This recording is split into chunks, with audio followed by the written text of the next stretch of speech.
বিপ্লব ভাই বুঝছে না উনি মনে করছে অন্য হুজুর সিফা দিয়ে বইয়া থাকে ও বর তেলে হুইতালা নেই চিন্তা করে না বইয়া থাকে পরে কইতাছে আরো কইতে আরো কিছু কথা লইয়া যান ভাই যাইবে না যখন দুইটা কথা লইয়া যান মুরব্বী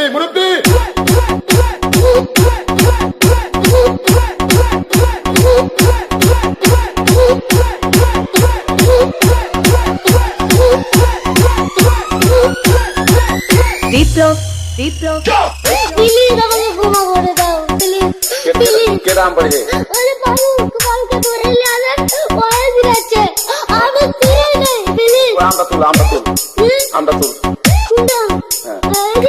এই জাম আরে এই জাম ওরে ধীরে দিছে আমি ধীরে নেই প্লিজ তো একটু দূরে দাঁড়া ওরে দাঁড়া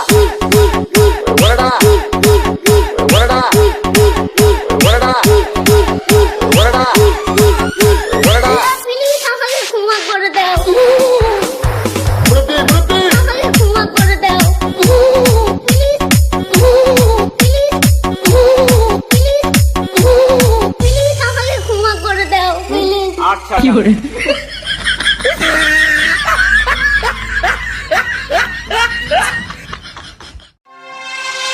মুরব্বী